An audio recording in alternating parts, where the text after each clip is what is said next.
if there is energy, and they are going to find it.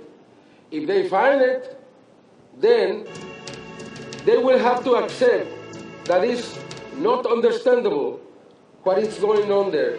We have, for the first time, physical evidence, something that we never have in the UFO encounters. It's very difficult to have that kind of evidence. I hope that someone takes this challenge in the US and takes the risk and go there and do their own investigation. This is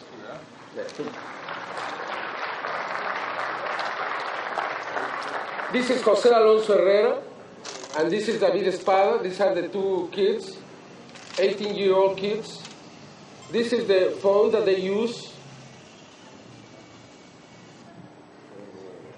After I presented this video, some people were saying that I paid these kids some like $1,000 to produce the video, and that they were selling the phone in $200,000. This is the test made by scientist Jorge Guerrero at the sighting. He's a master in science, Jorge Guerrero, in physics, mathematics, and astronomy. Now look at the readings of the Geiger counter. Look at the readings at the top, and the scientist says, and there's more. There's more, but my counter doesn't give me more, but there are more. So he defined this disturbance in the air or in the space. He defined it as a quantum vortex. It's at the top. It's at the top. They couldn't read more. So he is completely surprised and disconcerted by this strange, extremely rare phenomena.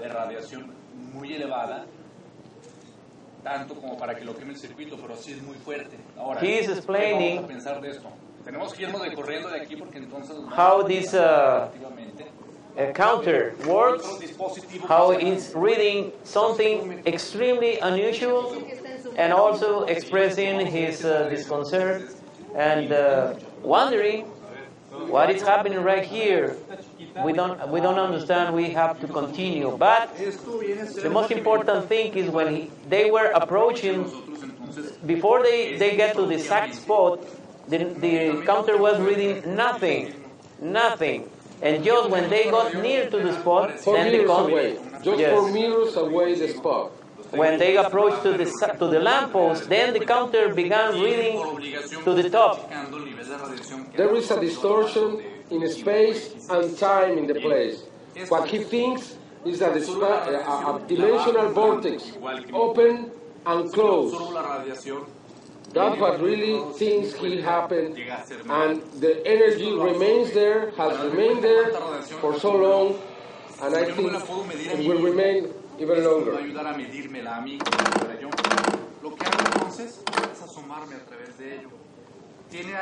Now, this analysis made by scientist Jorge Guerrero confirms as a fact that an extremely rare phenomenon took place in this exact spot in this neighborhood, in this point, an extremely rare phenomenon that is still existing down there. And at this moment, he's explaining that the radiation doesn't get into his body and doesn't get into the animals or plants or the people that is around. Otherwise, this area should have been emptied, evacuated, because he thought it was dangerous, but nothing happens. And here's where he's saying, this is not explainable. And this finding is one of his most discussed and disconcerting findings for him, scientists, because he cannot explain how is it possible that with this high amounts of radiation that cannot harm people. And as you are seeing them, they all are there, and they don't feel sick, they don't feel anything unusual. And these tests were made before, along with the media. They gathered the media, the newspaper, and also the researchers.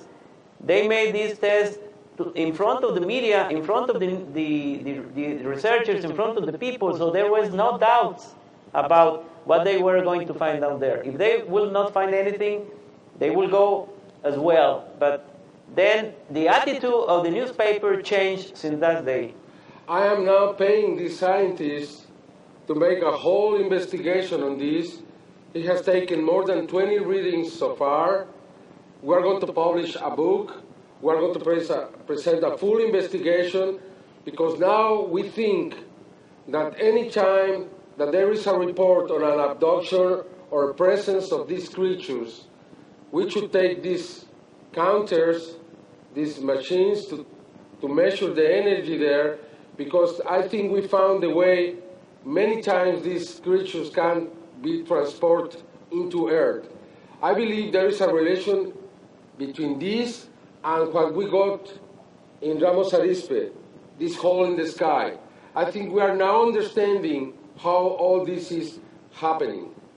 Now, at the end of this stage of the investigation, the scientist Jorge Guerrero made a challenge on national TV to other scientists from Mexico, not only from Yucatan, to come to this place, to make their own test, and to compare his findings, his results. And 3 universities from Mérida responded to that challenge and sent in different times their own team of professors and scientists to make the same test, the same analysis. And the 3 of them found exactly the same result. So that's the actual status of this investigation.